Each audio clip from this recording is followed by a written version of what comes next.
Hi hello, আবার আজকে চলে এলাম একটা লং ভিডিও নিয়ে। একটা মাছের রেসিপি, রসুন আর পেঁয়াজ ছাড়া মাছের ঝোল করব, সেই রেসিপিটা আপনাদের সাথে শেয়ার করছি। চলুন আমি কিভাবে করছি সেটা আপনাদেরকে দেখাচ্ছি। আগে মাছ আমি নুন আর হলুদ আর কাঁচা সর্ষের তেল দিয়ে মাখিয়ে নিলাম। মাখিয়ে নিয়ে তেল গরম করে এবার একে একে আমি মাছগুলো ভেজে নিচ্ছি।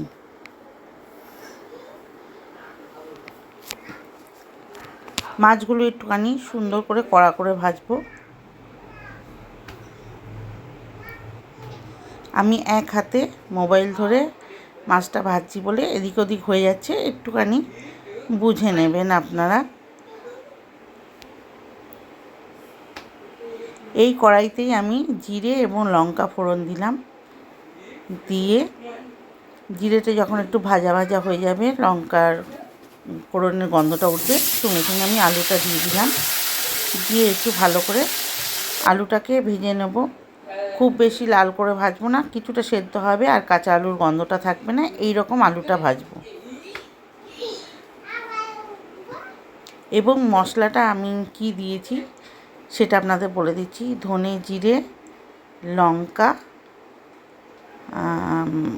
আর হচ্ছে টমেটো আর আদা, এই কটা জিনিস আমি মিক্সিতে পেশাই করে মশলাটা তৈরি করেছি। এবং মিক্সির জলটা দিয়ে আবার আলুটাকে ভালো করে নিলাম, কেননা আলুটা যদি পুড়ে যায় মশলাটা, তাই জন্যে আমি মিক্সির জলটা দিয়ে দিলাম। এবং নুন, হলুদ, লঙ্কার গুঁড়ো দিয়ে ভালো করে কষিয়ে নিচ্ছি। সামান্য একটু চিনি দিয়ে দিলাম, কালার এবং টেস্ট দুটোই আসবে, খুব বেশি না, সামান্য চিনি। এবার দিয়ে একটু ভালো করে কষিয়ে নিয়ে আমি এটা 5 মিনিটের মতন একটু ফোটাতে দেবো মিডিয়াম আছে।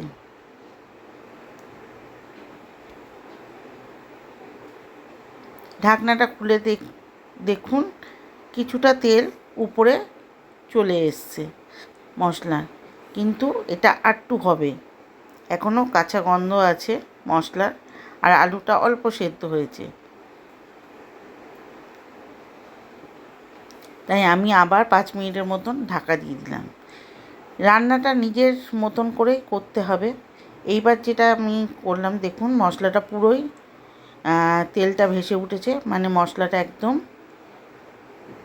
গন্ধ চলে গেছে এবং কষানোও হয়ে গেছে। কাঁচা যে মশলার গন্ধ থাকে সেটা আর নেই। তারপরে আমি জল দিয়ে দিলাম। জল দিয়ে আমি একটু নাড়াচাড়া দিয়ে আবার এটাকে ঝোল ফোটা অবধি আমি ঢাকা দিয়ে দেবো। আলুটা তো অর্ধেক সেদ্ধই হয়ে গেছে, এবার পুরোপুরি সেদ্ধ হয়ে যাবে, কারণ আমি মাছ দিয়ে আর বেশিক্ষণ ফোটাবো না। ঝোল মোটামুটি ফুটতে শুরু করেছে, এবার একে একে মাছগুলো আমি দিয়ে দিচ্ছি। আর আমি কিভাবে করছি আপনাদের সহজভাবেই দেখিয়ে দিচ্ছি, কোনো অসুবিধা হবে না। মাছগুলো দিয়ে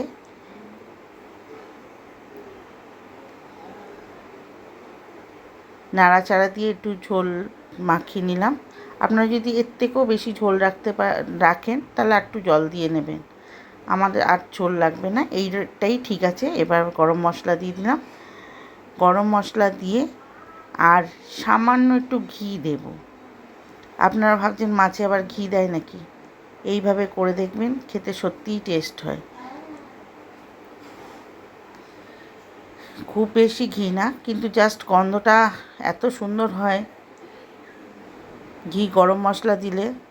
এইবার মাছটা নাড়াচাড়া দিয়ে আমি কিছুক্ষণ 1 ফুট দেব, যার জন্য আমি এটা ঢাকা দিয়ে 1 ফুট দিয়ে নিলাম। মাছটা আমার পুরো কমপ্লিট হয়ে গেছে। ঝোলের রঙটা দেখুন কি সুন্দর হয়েছে। এই ভিডিওটা যদি আপনাদের ভালো লাগে একটা লাইক কমেন্ট করবেন। আর আমার ভিডিওটা দেখার জন্য অসংখ্য ধন্যবাদ। আপনারা ভালো থাকবেন, সুস্থ থাকবেন, এইভাবে আমার পাশে থাকবেন। ধন্যবাদ।